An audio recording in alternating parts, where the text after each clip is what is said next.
Nós vamos dar início a uma nova série de mensagens aqui na nossa comunidade, o Pai Nosso. Nós vamos correr essa oração, nós vamos passar por ela, essa oração tão conhecida. Quem nunca orou, quem nunca rezou, quem nunca citou, quem nunca ouviu falar na oração do Pai Nosso, né? A oração universal. Mas nós vamos ressignificar muitas coisas, nós vamos reinterpretar muitas coisas, nós vamos entender o que Jesus estava dizendo quando Ele ensinou os seus discípulos a orar essa oração, né? E nós vamos caminhar por esse tema da oração, nós vamos caminhar por esse território sagrado e ressignificar muitas coisas. Então eu peço bastante paciência, peço que você fique atento, peço que você abra o seu coração e você se deixe levar, porque essa também é a minha oração, que a palavra nos leve para onde ela quer levar, que ela nos inspire o quanto que ela quer nos inspirar e que isso modifique a minha vida, modifique a sua vida e mude a nossa vida como igreja, né? Eu ouvi a fala da irmã Daiane há 2 semanas atrás e aqui na abertura da celebração, e ela disse do quanto a gente precisa se comprometer com a comunidade, né? Ela disse o quanto que a gente precisa não apenas frequentar uma igreja no domingo, mas o quanto que a gente precisa participar da vida comunitária e de quanto que o coletivo é importante para nós como igreja. A igreja, ela não é importante para nós como indivíduos, ela é importante para nós como coletivo. E foi muito bacana ver a Dai falando aquilo, porque depois vem o Alexandre e prega sobre o amor dádiva, fundamentado em C.S. Lewis, sobre esse amor que entrega, sobre esse amor que dá, esse amor que vai de encontro, que faz, que é no outro. Eu já aproveito para agradecer ao Alexandre e ao Renato que inspiraram a igreja nessas 2 semanas de férias. E na outra semana vem a Lídia dizendo sobre como nós precisamos suportar uns aos outros, né? Na abertura dela, ela disse sobre como a gente precisa acolher, inclusive, o mau dia do outro. Às vezes o outro não está com problema, mas o outro, às vezes, ele precisa ser acolhido pela gente. E como igreja, nós precisamos aprender a acolher um ao outro. E aí, o irmão Renato, que não está aqui hoje, que ele está em viagem, ele vem e fala sobre estarmos imersos na graça, mergulharmos na graça de Deus, mergulharmos nesse absurdo que é a graça, porque a graça é um absurdo, né? A graça é um negócio de maluco, não é para gente normal, a graça é um negócio de maluco mesmo, e a graça ela é escandalosa, e graças a Deus pelo escândalo da graça, porque ela confunde a cabeça dos religiosos, e eles ficam sem saber o que fazer diante da graça de Jesus. E aí, o Espírito tem conduzido a igreja dele aqui na primeira, né, como comunidade, na primeira igreja. Nós vamos começar a falar sobre a oração do Pai que não é meu, do Pai que não é seu, mas do Pai que é nosso. Consegue perceber o coletivo? Consegue perceber a importância da comunhão? E quando Jesus nos ensina a orar, Ele está falando desse coletivo absurdo. Ele está falando para uma igreja que ainda não estava estabelecida como igreja, mas já começava como comunidade. Não era igreja organizada com CNPJ e CEP, mas era uma comunidade que se ajuntava, era um grupo de pessoas que se ajuntavam para se edificar mutuamente. Por isso, quando nós começamos, por que eu estou falando tudo isso? Porque para nós entrarmos na oração do Pai Nosso, nós precisamos mergulhar nesse mundo coletivo e entendermos que Deus é um Deus relacional. E que Ele espera da igreja dele, deseja para a igreja dele é que essa igreja se relacione primeiramente com ela mesma, para depois ela ser sal da terra e luz do mundo. E como que nós fazemos isso? Orando a oração que Jesus nos ensinou. Por isso eu convido você a abrir comigo a sua Bíblia no Evangelho segundo Mateus, no capítulo 6. Até para nós ganharmos um pouco mais de tempo, não vou ler a oração inteira, nem o capítulo inteiro, eu convido você a fazer isso na sua casa, né? Eu apenas vou passar pelo contexto, mas depois eu convido você a ler todo esse capítulo. Nós vamos ficar com o versículo 9 na noite de hoje, que diz assim: vocês, o imperativo, vocês orem assim. Assim como, Senhor. Comecem assim, ó. Pai nosso, que estás nos céus, santificado seja o teu nome. Amém. Nós vamos ler aqui. Nós vamos ler aqui, entendendo por que Jesus ensina os discípulos a orar. Será que Jesus está ensinando uma métrica de oração, irmãos? Será que Jesus está ensinando uma coisa para nós repetirmos todo final de celebração? Será que Jesus está ensinando quando a gente estiver numa bad, né? Os antigos falam de bode, os mais novos de bad, os antigos de bode. Tá vendo? É tudo assim. Eu não estou bem, vou fazer aqui uma oração. Pai nosso que estás no céu, santificado seja o teu nome. Venha a nós, vossa feita a vontade de até como o céu. Pai nosso que estás no céu, amém. Estou melhor. É isso que Jesus está dizendo? Será que é isso que Jesus quer para a igreja? Nós estamos todos juntos, vamos dar as mãos e rezar, orar a oração que Jesus nos ensinou. Vamos repetir incansavelmente: Pai nosso que estais no céu, santificado seja o vosso nome. É isso. Será que é esse o contexto que Jesus está sentado ensinando os seus discípulos? Olhando para os seus discípulos, mas apontando para uma multidão de moribundos, sofridos, excluídos. Jesus ensina a oração do Pai Nosso, irmãos, dentro do Sermão da Montanha. É dentro do Sermão da Montanha, quando ele convida os seus discípulos para se retirarem, para ensinar e para falar o Sermão do Monte, que já diria Mahatma Gandhi: se nós perdêssemos todos os livros do mundo e ficássemos apenas com o Sermão do Monte, não teríamos perdido nada. E Jesus, olhando para os discípulos, à sombra daquela multidão de moribundos e excluídos, diz assim: eles são sal da terra e luz do mundo. E aí Jesus cita as bem-aventuranças. E depois de citar as bem-aventuranças, Jesus ressignifica a lei. E ele diz assim: olha, na lei está escrito: não matarás. Mas vocês ouviram o que foi dito, eu porém digo a vocês: aquele que odeia é assassino.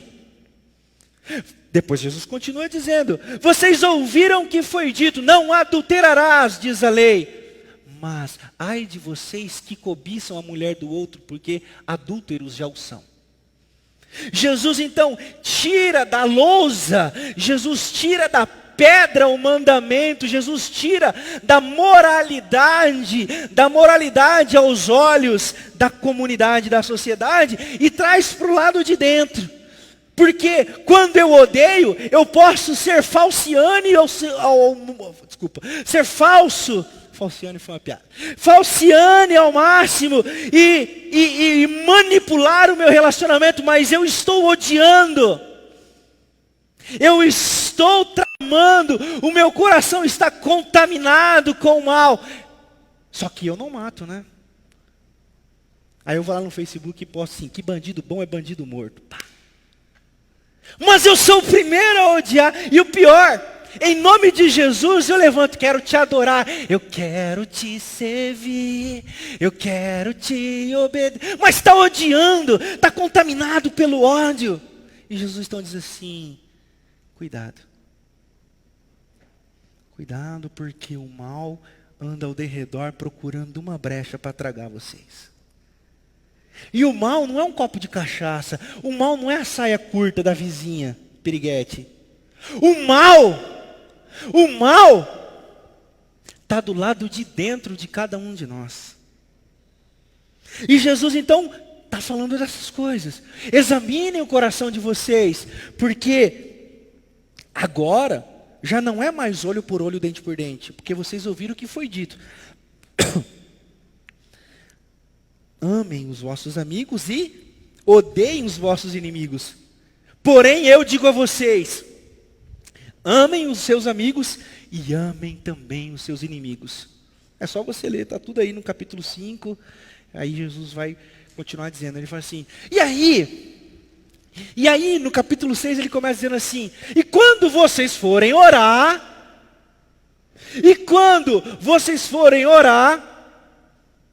e aí eu acho que Jesus está com a galera aqui, com o time dele, sentado, e de repente ele deve se voltar para onde era a sinagoga.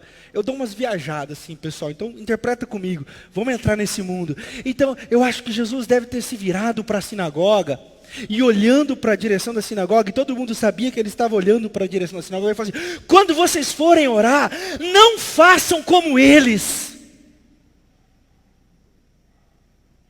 Porque eles repetem palavras, eles ficam repetindo palavras. Eles oram em público. E aqui eu abro um parênteses. Eu acho que toda oração pública é meio fake news. Eu acho que toda oração pública é meio fake news. Sabe por quê? Porque você não ora para você não só para você, nem só para Deus. Você ora para alguém ouvir. E tendenciosamente, isso é natural, nós oramos muitas vezes para impressionar. Tem gente que muda até a voz. O cara conversa normal na mesa, sobe aqui em cima, ó Deus. Né? Foi bem radialista esse cara. Deus de Abraão, Isaac e Jacó. Aí vira carioca, porque nós estamos aqui, mas o cara fala pastel de carne, porta, porteira e portão, chega no púlpito, porque nós estamos aqui. Mas que fake news é esse? E aí, Jesus, nas palavras de Eugene Peterson, na tradução da Bíblia a Mensagem, ele diz assim, não interpretem diante de Deus quando vocês forem orar, procurem o lugar sozinho e quieto, e orem em silêncio ao vosso Pai, que em secreto tudo ouve, tudo vê, e Ele sabe do que vocês precisam. Não usem de vãs repetições. E aí, nós entramos no contexto, respondendo a pergunta, Jesus, como então a gente deve orar? Aí ele fala assim, ó, quando vocês forem orar, vocês orem assim, ó, Pai nosso, que estais nos céus, santificado seja o teu nome. Pode parecer curta essa oração, mas nela está embutido conceitos profundos que vão mudar o meu jeito de orar, e eu espero que mude o seu também. Porque ele começa assim, ó, Pai Nosso. Uma oração que começa com Pai Nosso, já é uma oração diferente do que 99,9% das orações feitas nas comunidades evangélicas fazem. Porque quem frequenta muitas vezes um culto de oração é buscando o seu objetivo de bênção, o seu objetivo de cura, o seu objetivo de conquista, o outro que se lasque. E se eu orar pelo outro, é para que eu também tenha crédito, para que a minha oração também seja atendida, e a gente fica nesse banco gospel do céu aí. Mas antes de entrar no Pai Nosso, eu queria falar um pouquinho sobre oração. Eu sou um cara muito cético. Mas o Senhor tem me proporcionado experiências muito bacanas. E assim, eu tenho entendido que a oração é para a alma como a respiração é para o corpo. Eu acredito sim que um cristão que não ora não sabe para onde vai, não sabe que voz que ouve e não sabe que caminho que segue. Um cristão que não ora é um cristão perdido, porque para ele qualquer voz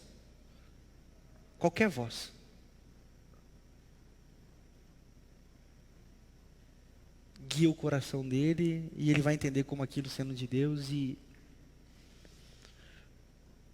então a oração é fundamental. Agora, quando eu digo que oração é fundamental, do que eu estou falando?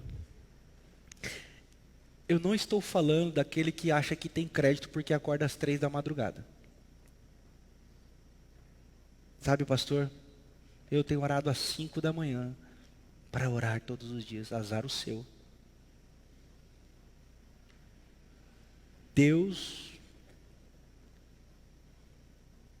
Sabe por quê? Porque oração não é meio de manipulação.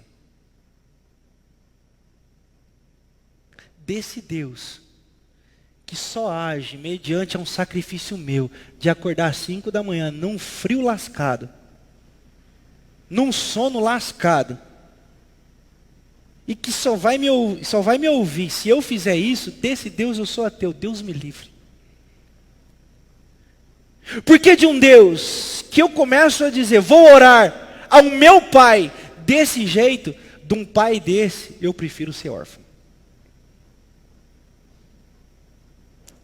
Então, quando nós falamos de oração, nós estamos falando de uma ressignificação da maneira com a qual nós ouvimos a voz de Deus.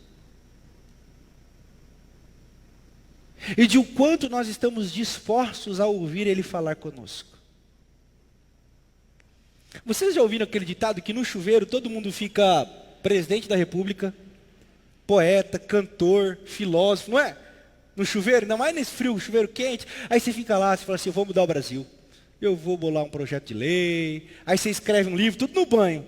Aí depois a CPFL que gosta, né? O valor da conta no final do mês, da Sabesp. Mas, enfim, no chuveiro, às vezes tem umas experiências muito bacanas, né? E uma das minhas experiências de oração foi no chuveiro. E eu estava ali, e eu não falei nada. Mas de repente eu me vi na minha infância.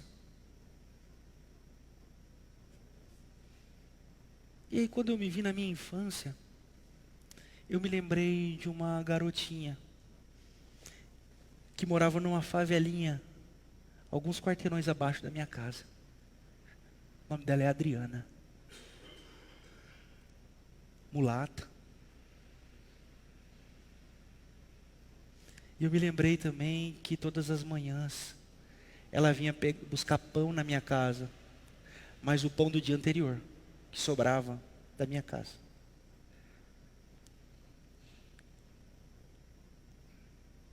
Aí nisso eu já comecei a querer desligar a água do chuveiro. Eu falei, vai molhar para mim.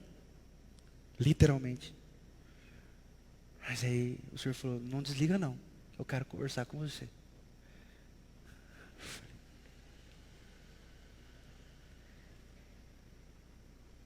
E eu lembrei que na varanda da minha casa, eu humilhava aquela menina. Eu puxava o cabelo dela e rodava. E aquilo para mim era uma diversão.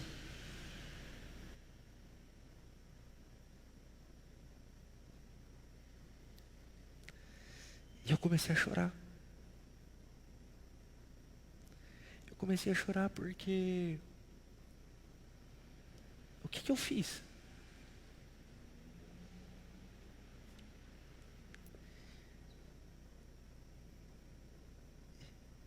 E depois eu lembrei que aquela menina ela foi estuprada. Ficou grávida. Tentou abortar, quase morreu. Porque pobre é assim, né? Engravida é vagabunda. E se tenta abortar, se morrer, não tem problema nenhum, porque ninguém conta mesmo.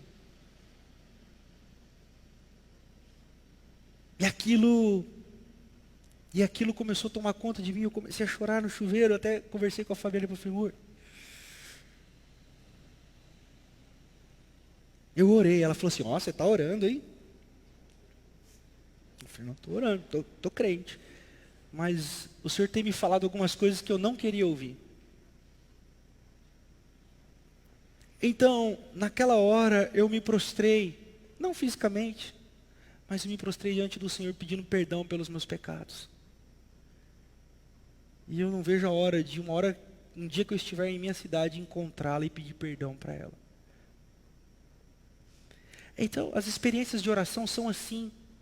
Elas são para nos fazer humanos. Elas são para nos lembrar o quanto que nós desprezamos as pessoas, o quanto que nós somos egoístas, o quanto que nós somos mesquinhos, racistas, preconceituosos, misóginos, xenófobos. A oração serve para nos quebrar. A oração serve para nos quebrantar, para nos colocarmos de joelhos diante de Jesus, dizendo assim, Senhor, perdoa os meus pecados. E sabe, queridos, pecados não é a cajubrina que você toma no churrasco da cunhada. Não é o palavrão que você fala na hora que o seu time erra um gol. Aí você fica morrendo de medo de Deus te mandar uma dor de garganta, porque você falou um palavrão na hora que o Corinthians perdeu. Inclusive empatou hoje, né? Esse VAR me derruba, viu? Mas então, pecado, ele é revelado na oração. E pecado é tudo aquilo que nos faz olhar para o outro, ou às vezes até para nós mesmos, e não nos vermos como seres humanos. Aquele que não se vê como ser humano é incapaz de ver o outro como ser humano. E nesse ciclo de ódio, quem faz a festa é o inferno. Então, a experiência para mim de oração passou a ser, mas eu tive nesses últimos tempos, uma experiência de encontrar com o pior de mim. Então, quando eu ouço Jesus falando, quando vocês orarem, não fica aí de pé se achando bom da boca, não. Porque isso não é oração. Oração é para você entrar em silêncio, porque eu vou te colocar diante de um espelho e você vai ver quem você é. E aí não tem ninguém bom para ficar com o peito de pão orando, ó Senhor, Deus dos céus e da terra. Só tem publicano que bate no peito e diz, Senhor, tem misericórdia de mim que sou pecador. Então a oração é para nos causar esse movimento, para a gente poder se colocar diante de Jesus. E nós somos encontrados por Ele. Porque Jesus continua dizendo, quando vocês orarem, vão com esse espírito. Porque vocês vão encontrar um pai. Para os judeus, a expressão pai não fazia sentido nenhum. A palavra grega ali é Abba. Quando vocês orarem, digam Abba que está nos céus. Só que eu quero chamar a atenção de vocês para uma coisa. Nós traduzimos Abba como pai. Então para nós é uma expressão, ó, pai. Mas na realidade a expressão Abba é um balbuciar de palavras, ou de palavra. Quando um bebê começa a querer falar, quando o bebê se lança nos braços de quem cuida dele. Então é um ab.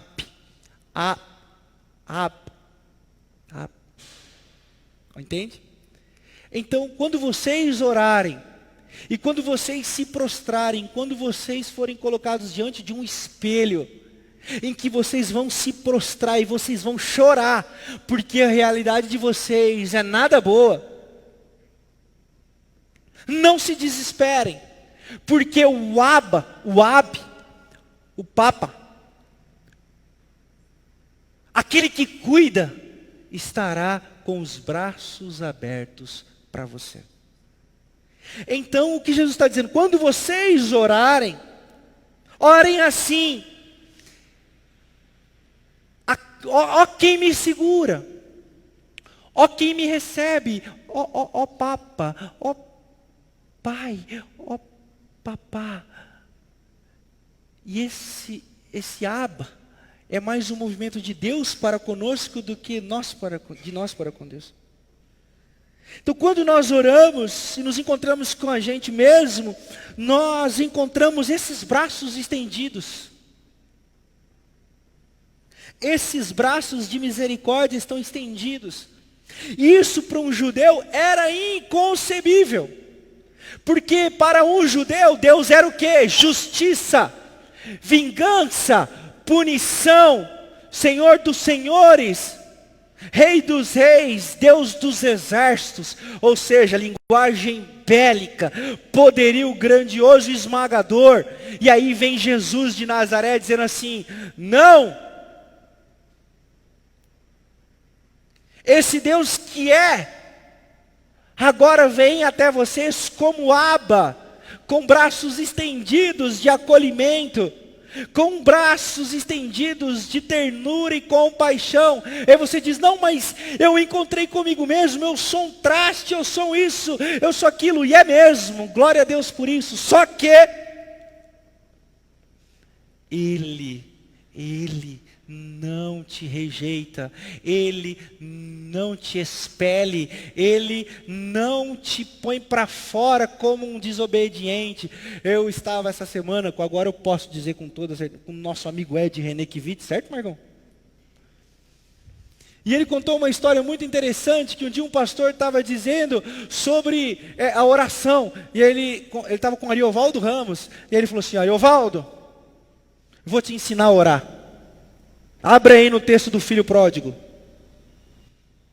Aí, como é que é a oração do filho pródigo? Pai, pequei contra o céu e contra ti. Não sou digno de ser chamado teu filho. Ele já imaginou isso. Aí disse que ele falou assim: Ari, a oração do filho pródigo é: dá o que é meu. Eu quero o que é meu por direito. Dá a minha herança. Aí a gente não sabe orar. A gente não sabe orar. A gente quer competir com Deus. Já ouviram isso ou não? Vamos exigir a bênção de Deus? Já ouviram isso ou não? Eu estou viajando na maionese? Vamos exigir, vamos determinar. Vai ser agora, vai ser hoje. A bênção vai chegar. Já ouviram? Então, esse tipo de comportamento nos coloca fora da rota de encontrarmos o Abba, porque o Abba só é para aqueles que conseguiram enxergar a realidade que são de verdade. Só encontra o Abba aquele que se vê como maltrapilho. Só encontra o Abba aquele que entende que precisa do Abba.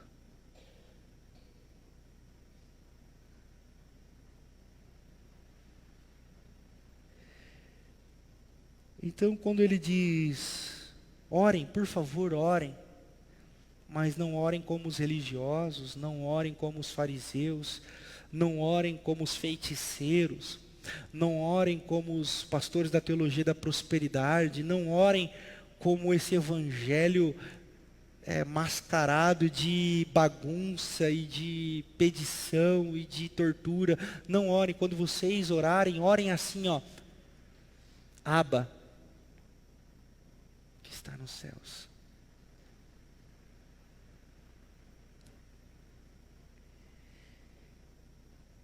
E quando nós oramos, Abba que está nos céus, Ele vem até nós. Talvez não para atender os nossos pedidos,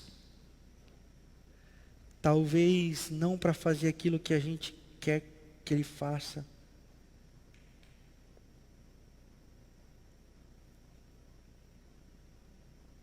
talvez Ele venha somente para chorar com a gente.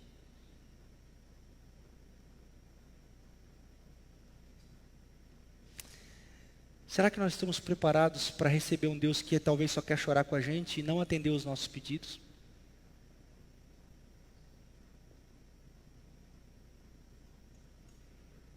Será que nós estamos preparados para receber ou para sermos acolhidos por um Deus que talvez diz assim: a minha graça te basta? Será que nós estamos preparados? Ou nós estamos buscando orar, rezar, suplicar, macumbar, sei lá, simplesmente para ter dele as bênçãos?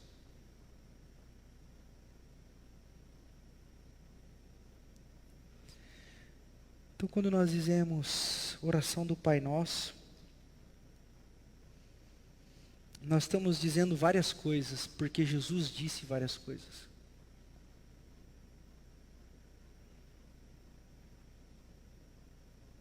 E uma das coisas outra que Jesus disse é: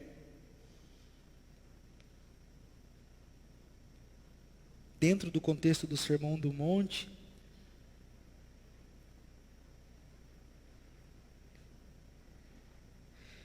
que nós teremos uma boa nova.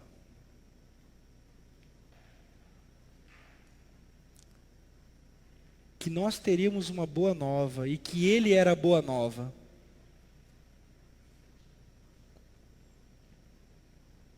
E a boa nova é chamada assim, boa nova do reino de Deus. E a boa nova do reino de Deus é que nós temos um Deus generoso cuidando da gente.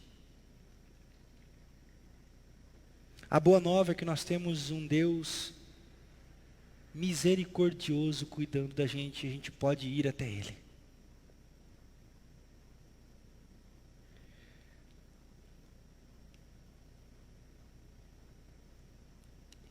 Como é que nós respondemos a essa graça e a essa misericórdia?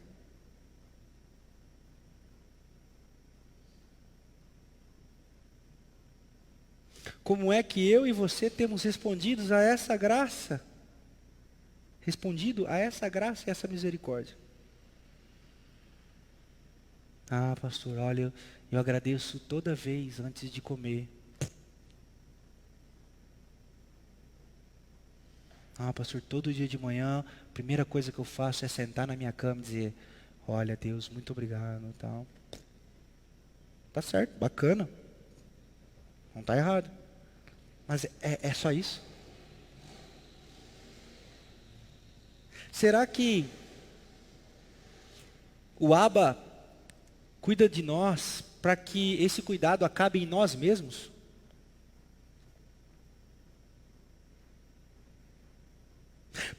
Porque se você prestar atenção, dentro do contexto que a oração do Pai Nosso está inserida, Pai Nosso que estás no céu, quando vocês orarem, orem assim, Pai Nosso que estás no céu, é dentro do contexto do Sermão da Montanha, que Jesus diz: vocês são sal da terra e luz do mundo, pessoal.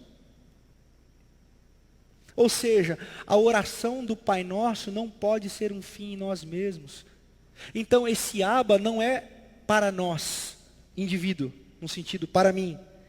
Ele é para que isso seja transmitido para um coletivo muito maior. Então, de que maneira eu deveria responder à graça e à misericórdia? Anunciando, fazendo e sinalizando esse Abba que é graça e misericórdia.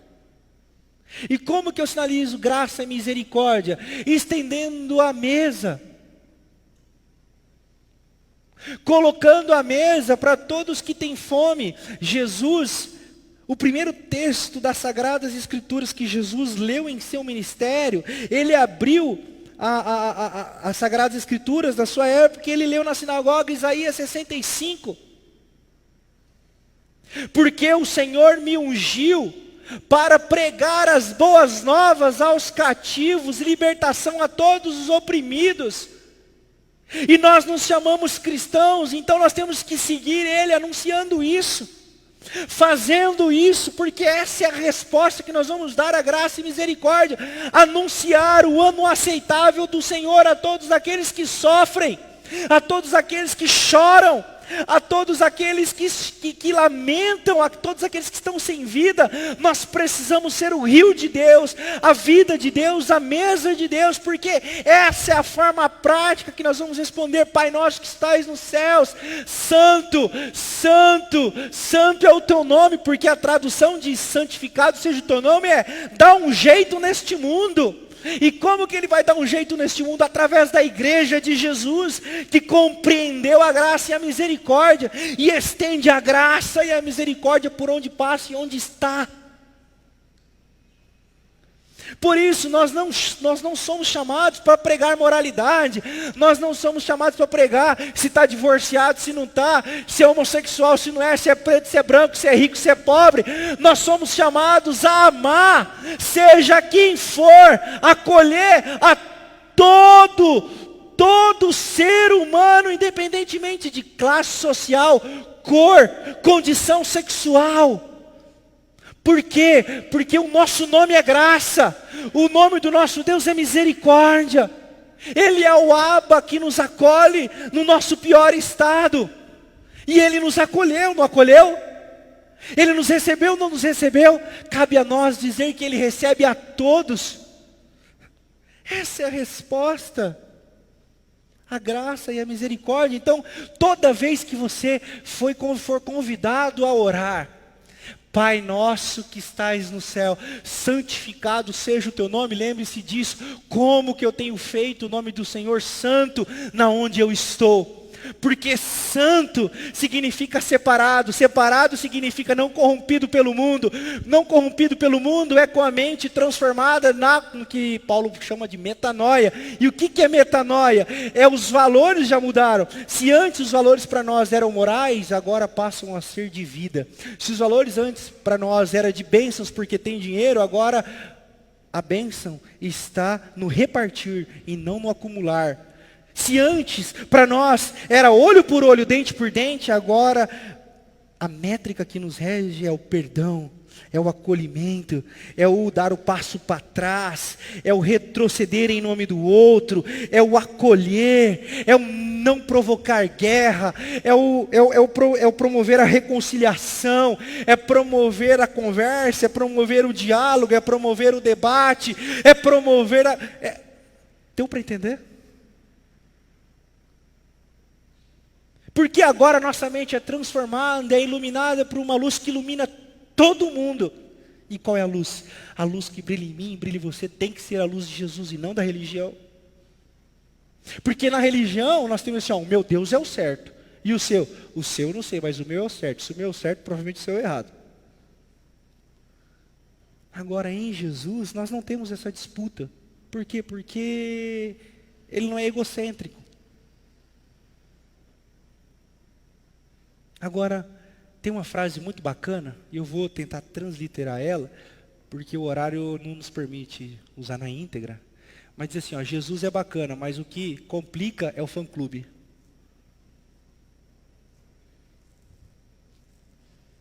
Jesus é bacana, mas o que complica é o fã-clube. O fã-clube ferra com a parada toda. Provavelmente Jesus hoje estaria decepcionado se ele acessasse o Facebook dos gospel. Naquela marcha que leva o nome dele, então, nem se fala, eu acho que ele passaria escondido. Assim, Por quê? Porque não há graça, não há misericórdia, não há acolhimento, não há compaixão, só há proselitismo. Só há busca pelo poder. Eu vou falar uma parada aqui, irmãos, mas esse negócio de o povo de Deus está no poder agora, já deu merda lá atrás, hein? E ficou conhecido como Idade das Trevas. Quando a igreja chegou no poder,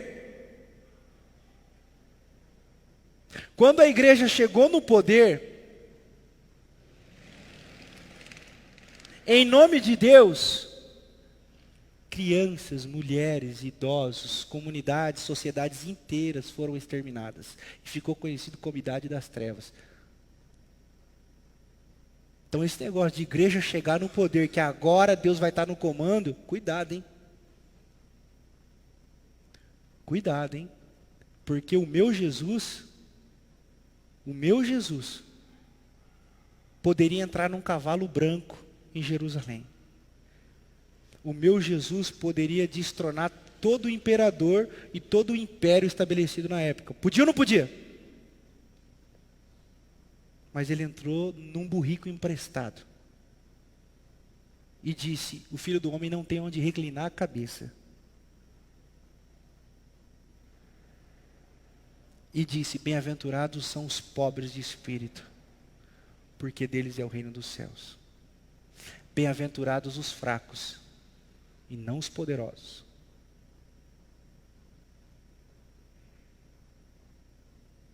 Pastor, por que o senhor está dizendo isso? Porque a igreja precisa se atentar quando ora a oração do Pai Nosso que estás nos céus. Porque ela ora uma coisa, mas não sabe o que está orando. Ela fala uma coisa, achando que está falando uma coisa, mas está falando outra.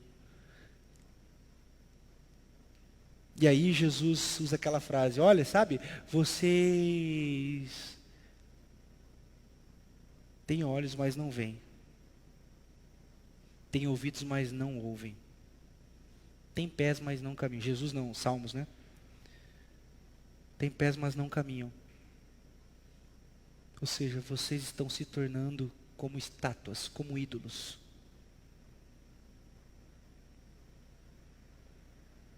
E todo ídolo um dia vai cair. Porque Deus não divide a glória dele com ninguém. E a melhor forma então de nós não nos perdermos em meio a essa ambição de poder, ganância, religião, morte, violência, é prestarmos atenção quando nós dizemos: Abba que estás nos céus, santo é o teu nome. Santo é o teu nome.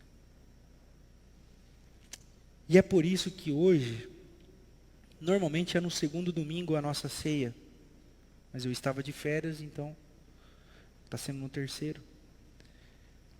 Por isso que todo segundo domingo de cada mês nós colocamos as mesas assim, para você que está de primeira vez, todo segundo domingo as mesas são colocadas na igreja. Sabe por quê?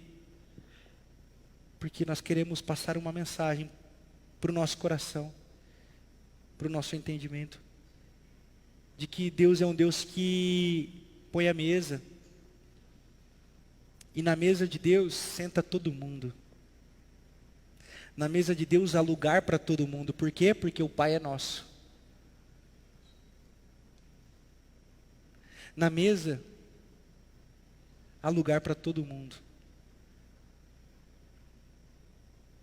E toda vez que nós celebramos a ceia, nós trazemos à memória essas palavras de Jesus.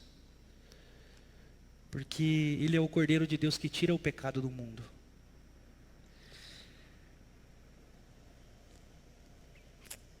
E Ele tira o pecado do mundo nos amando. E nós precisamos anunciar isso. O Cordeiro de Deus que tira o pecado do mundo. Com o amor. Com o amor. Saberão que vocês são os meus discípulos se vocês excluírem uns aos outros da igreja. É isso que está escrito? Saberão que vocês são meus discípulos se vocês forem fiéis no dízimo. É isso que está escrito? Saberão que vocês são meus discípulos se vocês usarem faixinha na cabeça 100% Jesus. É isso que está escrito? Saberão que vocês são meus discípulos se vocês usarem camisa de versículo. É isso que está escrito? Saberão que vocês são meus discípulos se vocês andarem com a Bíblia debaixo do sovaco, mandando todo mundo para os quintos, na frente do Santander. Desculpa.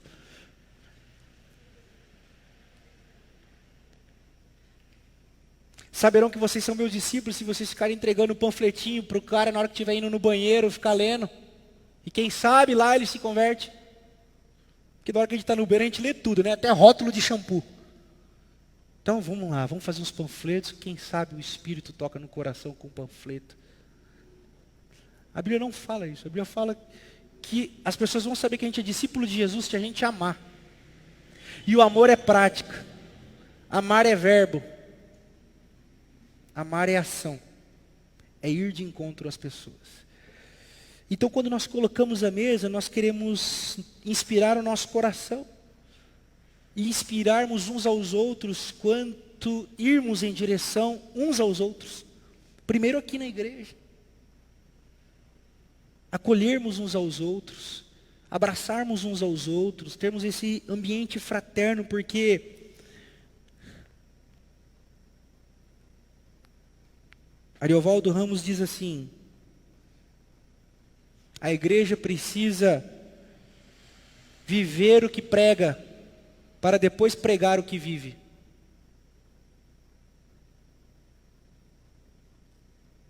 A igreja precisa viver o que prega, corpo local, para depois pregar o que vive, sal da terra e luz do mundo. Por isso nós precisamos entender que o Pai é nosso, primeiramente aqui. Por isso a mesa está colocada para que a gente não fique somente olhando a nuca um do outro, né, como todos os domingos, mas que a gente possa ter um tempo de comunhão, como símbolo para o nosso psique ir absorvendo.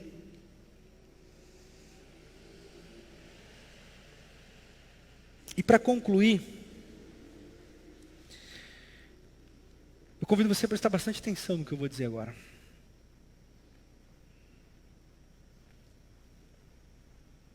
A cruz de Cristo não é o fim. A Bíblia não começa em Gênesis 3 e a Bíblia não acaba na morte de Jesus na cruz. A Bíblia começa em Gênesis 1. E a nossa esperança está, não é na cruz de Cristo, é na ressurreição de Cristo.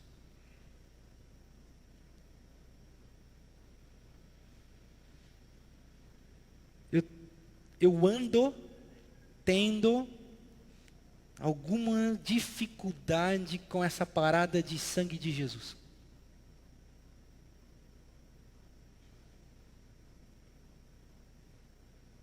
É sangue para cá, sangue para lá, sangue para cá. Eu falo assim, peraí, o sangue não é um fim.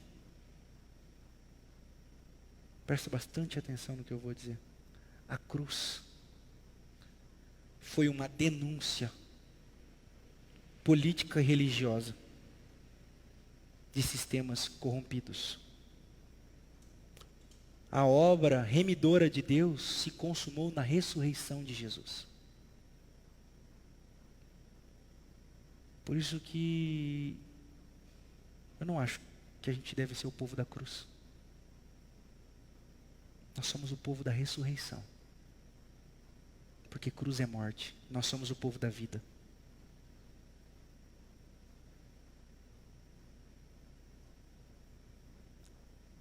De tanto falar do sangue, o povo de Deus tem clamado por sangue. De tanto, os cristãos estão fascinados por sangue. Tudo é sangue. O sangue de... Tem uma senhorinha que o sangue de Jesus tem poder, tem poder, tem poder. Já viu? Já viu? Eu falo, meu Deus, o povo é todo doido mesmo. O crente é doido, né? Mas tem uma mensagem aí. Tem uma mensagem aí. Nós estamos virando o pessoal do sangue. Nós estamos nos esquecendo que o sangue foi derramado uma única vez, válido para todo sempre. O sangue de ninguém mais precisa ser derramado para purificar a sociedade. O sangue de ninguém mais deve ser derramado para limpar e nem purificar ninguém. Nós não somos do povo que clama por sangue, nós somos do povo que prega e vive e leva a vida do Cristo ressurreto, que a morte não foi capaz de contê-lo. Por isso, quando nós celebramos a ceia, nós não celebramos o sangue, e nós não celebramos o sofrimento, porque esse masoquismo divino não faz sentido com Deus Abba.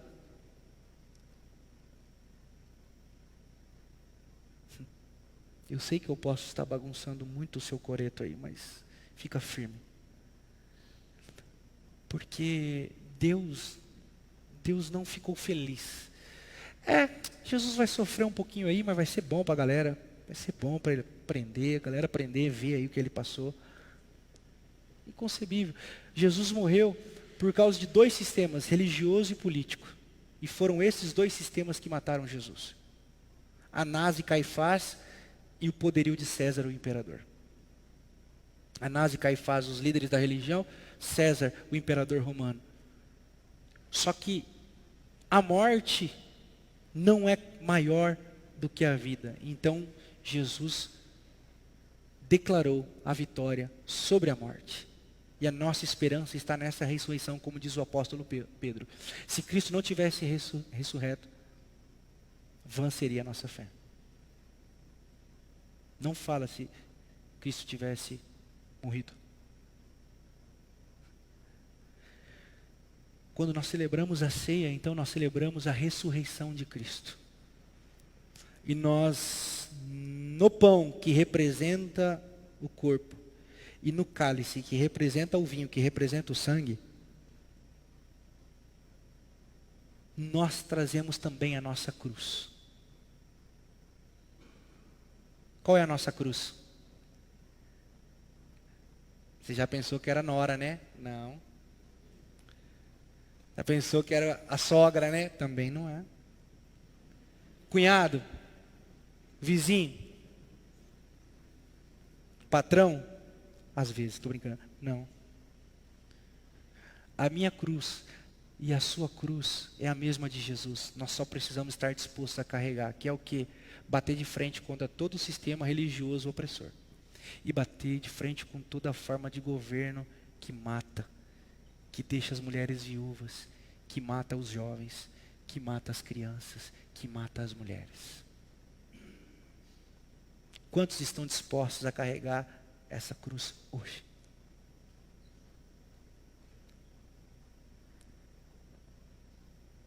Porque aí fica bonito a mesa da ceia, né? Não, Jesus me perdoou.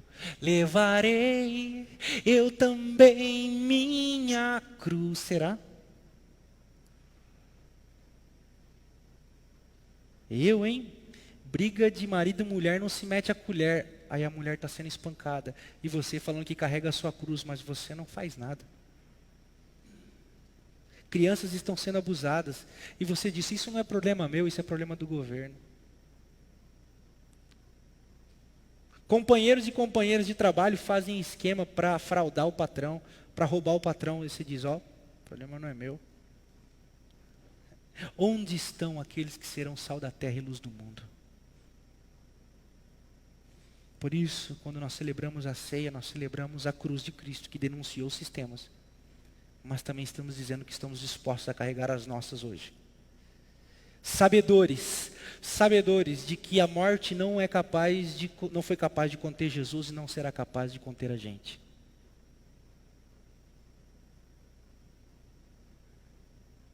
Quantos estão dispostos? Por isso que nós oramos, Pai nosso que estais nos céus, santo é o teu nome. Santo é o teu nome. E nós celebramos a vida e trazemos à memória aquilo que o Senhor fez, para que a nossa vida também seja inspirada